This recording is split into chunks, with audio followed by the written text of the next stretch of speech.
ये आरोपी जो घर के अंदर घुसा है उसने टंगिया जैसे हथियार से दोनों महिलाओं के सर गर्दन के ऊपर वाले हिस्से पे वार किया है।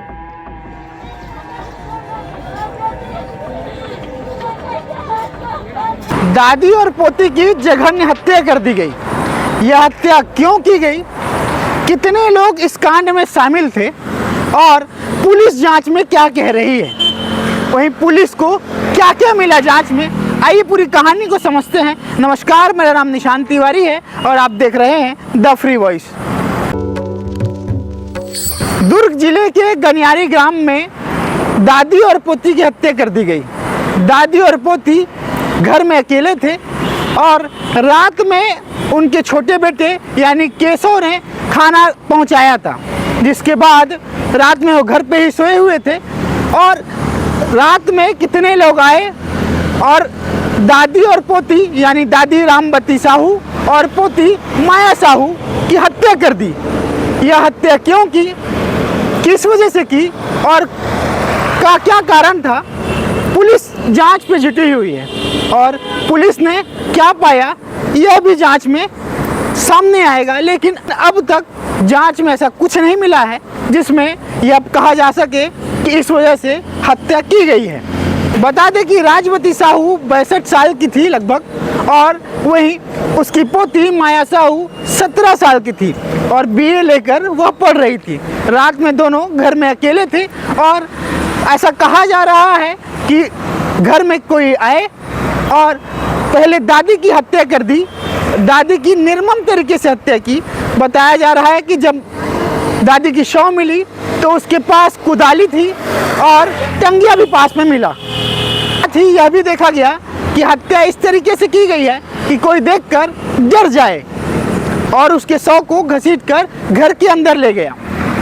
बता दें कि इसमें हैरान करने वाली बात यह है कि माया साहू जो कि 17 वर्ष की बीए लेकर पढ़ाई कर रही थी, वह उस दिन दादी के पास रुकी हुई थी और उसकी भी हत्या कर दी गई है। उसके पैर पर साड़ी के पल्लू बांधे गए थे, गले पर भी कपड़ा बांधा गया था और जिसके बाद उसकी भी निर्मम तरीके से हत्या की गई है। पुलिस जांच में जुटी हुई है लेकिन अभी तक ये सामने कुछ नहीं आया है कि किस वजह से हत्या की गई है, लेकिन लगातार पुलिस के अधिकारी इसकी जांच कर रहे हैं। वहीं फॉरेंसिक टीम भी मौके पर पहुंची है और बारीकी से हर एक पहलू की जांच कर रही है।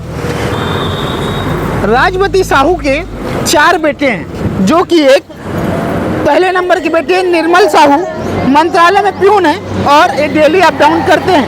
वहीं केशव राम साहू दूसरे नंबर के पुत्र हैं और खेती किसानी करते हैं। तीसरे नंबर के पुत्र अश्वनी साहू हैं जो घर में बिल्डिंग दुकान है जिनकी। चौथे पुत्र देवनारायण साहू जो कि 2019 से पास्को एक्ट में जेल में बंद है।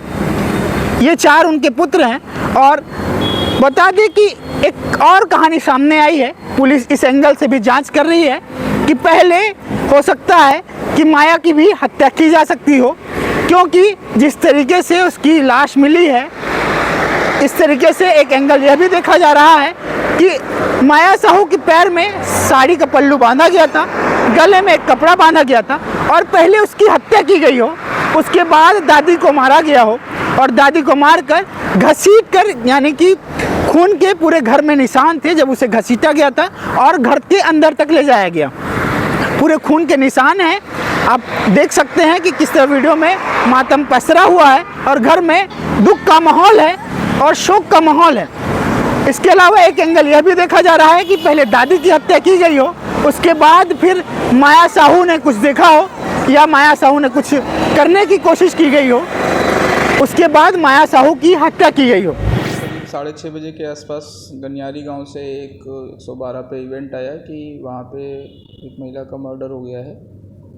उस सूचना पे तत्काल पुलगांव थाने से पुलिस टीम और सीएसपी दुर्ग को रवाना किया गया। मौका वारदात पे जाकर देखने पे पता चला तो वहाँ पे 2 महिलाएं, एक करीब 63 साल की जो वेदवती साहू है और दूसरी कुमारी सविता साहू जो 19 साल की है। दोनों की बॉडी मिली घर के अंदर, जिसमें पूरा जांच करने पे और पूरी ऑफिशियल टीम लगाकर फिर से उसमें वहाँ से सारे साक्ष्य एकत्रित किए जा रहे थे। प्रथम दृष्टया देखने पे ये लगा है कि कोई आरोपी जो घर के अंदर घुसा है उसने टंगिया जैसे हथियार से दोनों महिलाओं के सर गर्दन के ऊपर वाले हिस्से पे वार किया है और दोनों की मृत्यु का कारण भी मतलब वो वार हैं। बाकी सारी चीज़ें विवेचना में हैं और उम्मीद करते हैं कि जल्दी मतलब हम आरोपी तक पकड़ लें तो बना लेंगे। को पुलिस अलग अलग एंगल से देख रही है और क्या कुछ इसमें नया निकल के आता है, कौन से एंगल निकल के आते हैं, इसकी भी जांच कर रही है। और एक एंगल ये भी देख रही है कि इसमें कोई एक व्यक्ति तो नहीं है, इस मामले में यानी इस कांड में 4 से 5 व्यक्ति भी शामिल हो सकते हैं। इसकी भी जांच पुलिस लगातार कर रही है, तो हम लगातार आपको अपडेट करते रहेंगे और जब तक आरोपी पकड़ा ना जाए या पुलिस की जांच कहां तक पहुंची यह भी हम आपको बताते रहेंगे। और अगर आप हमारे YouTube चैनल को देख रहे हैं तो लाइक शेयर सब्सक्राइब जरूर करें और Facebook पेज पर देख रहे हैं तो लाइक शेयर फॉलो ज़रूर करें। नमस्कार।